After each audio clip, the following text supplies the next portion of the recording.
Did you know that many movies out there came out not exactly in the way they were originally planned? I'm not even talking about After Effects or other aspects of film editing, rather, I'm talking about the actors used in certain roles. That being said, keep watching this video as I'll give you 10 instances of actors being recast after filming begins. What you need to know: in the movie business, there are a ton of what-if scenarios when actors come very close to playing well-known characters, but fate has other ideas. Every actor seems to have a well-known job they passed on, whether it was Emily Blunt declining the part of Black Widow, or Will Smith declining the roles of Neo and Django. But occasionally, after filming has already begun, casting changes may happen and performers who have already been cast lost their roles for a variety of reasons. As evidenced by the classic performances in the following list, it frequently works out for the better. However, it is amusing to consider how drastically different the following movies could have seemed and sounded. Number 1. James Remar, Aliens, 1986. In the second and probably the greatest installment of the wildly successful science fiction series, Ripley faces up against a fresh xenomorph threat alongside a group of colonial marines, CPL. Hicks is an ally she discovers among the jaded, haughty soldiers, and the two cooperate to stay alive. James Remar, who is well known for his role as Ajax in The Warriors, was cast as Hicks, and he spent a number of weeks filming, but at the time Remar had drug problems leading to his arrest and swift dismissal from the movie. While footage of Remar from behind still exists in the movie as the Marines enter the hive, director James Cameron cast Michael Biehn, a former co-worker from The Terminator, for the part. In case you haven't seen the movie, Aliens is available for streaming on Starz. Number 2. Heath Ledger, Imaginarium of Dr. Parnassus, 2009. Although everyone is familiar with Heath Ledger's renowned portrayal of the Joker in the film The Dark Knight, which was released after his terrible passing, it wasn't his last movie role. The Imaginarium of Dr. Parnassus, a fantastical voyage across other dimensions, holds that position. After Ledger finished filming the first third of the movie, Terry Gilliam was left to consider starting again. Instead, it was decided to recast the part with 3 separate actors, with the theory being that the character would alter with each realm they visited. The finished version is a memorial to the late actor, and Johnny Depp, Colin Farrell, and Jude Law all contributed to the effort. Number 3. Kevin Spacey, All the Money in the World, 2017. This is one of the best-known instances of recasting occurring in the middle of a film's production. This happened because the original star, Kevin Spacey, was the subject of all sorts of accusations. All the producers of Money in the World decided to reshoot the actor's scenes after they had already been shot and the film was almost finished. This was done to distance the producers from the disgraced actor. In this case, you can't really blame them. After all, no one wants their film to go unwatched just because of an actor's bad decisions. The role of J. Paul Getty, a billionaire whose grandson is abducted, was eventually filled by Christopher Plummer, who was hired as a replacement. Even though the retakes cost an additional $10 million,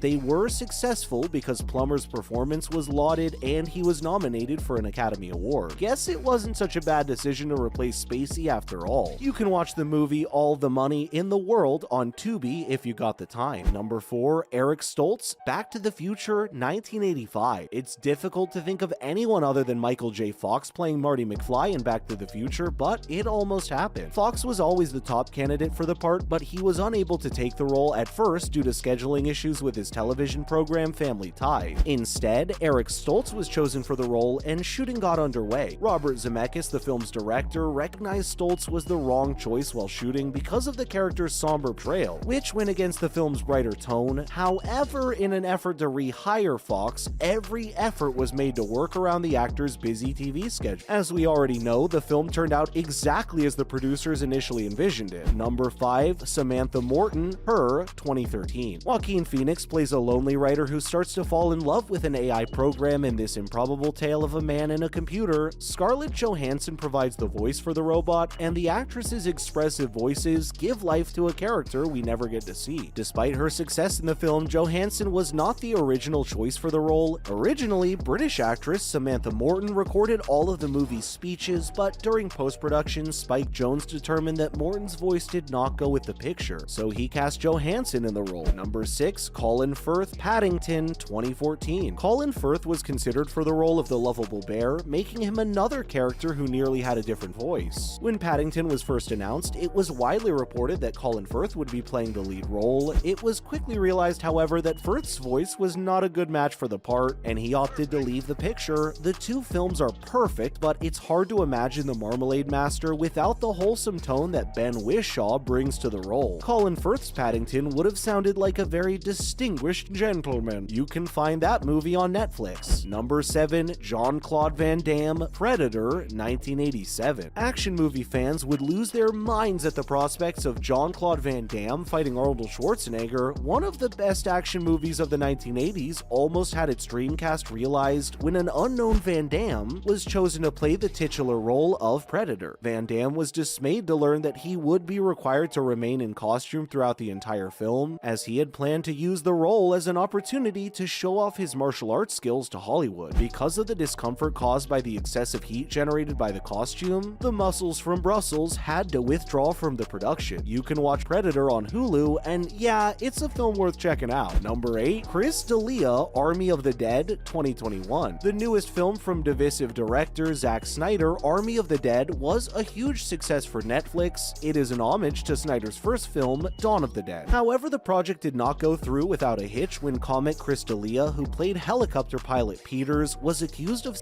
assault a full year after filming had wrapped. D'Elia was replaced in the film by fellow comic Tig Notaro rather than remain associated with the actor who had just been in the news for inappropriate behavior. Reshoots with the original cast were challenging due to the timing of the change, which was during the height of the COVID-19 pandemic. However, Notaro was blended into the film with the help of CGI and green screens. Netflix subscribers can watch Army of the Dead right away. Number 9, Chris Farley, Shrek, 2001. As one of the most memorable films of the early 21st century, Shrek has become a cultural touchstone for kids of that generation. Back in 1995, when Saturday Night Live alum Chris Farley was first considered for the role of the ogre, production on Shrek got underway. But despite having recorded the bulk of his lines, Farley tragically passed away in 1997 without completing all the recordings. As a result, fellow SNL alum Mike Myers was brought in as a replacement, and Farley's version was discarded. After Myers insisted on giving the main character his characteristic Scottish accent, the movie went on to become a classic that would live in the minds of viewers forever. The original recording of Farley has surfaced online, offering fans a taste of what the late actor might have given to the part. Peacock now provides streaming access to Shrek. And number 10, Nicole Kidman, Panic Room, 2002. Panic Room, a thriller from the turn of the millennium, was another box office success for Jodie Foster. However, Nicole Kidman was originally cast as Meg Altman, making the Oscar winner a last-minute replacement. At the halfway point of filming, Kidman injured a knee fracture she got while filming Moulin Rouge, but to everyone's relief, Foster stepped in before the production completely unraveled. Director David Fincher claims they rewrote the character because of Foster's involvement, as Kidman's portrayal was originally meant to be more beautiful and at odds with her tomboyish daughter, played by Kristen Stewart. Foster revised the script to make Meg a more robust character in order to make her more sympathetic to her daughter. So, are there any other instances of recasting after or during filming that you know about? It'll be great if you tell us about it in the comment section, and if you love this video, then others need to watch it too, which is why you need to give it a like and a share lead. Last but not least, make sure you subscribe to our channel and smash the notification bell to keep getting more interesting content like this. Thanks for watching, we'll see you next time.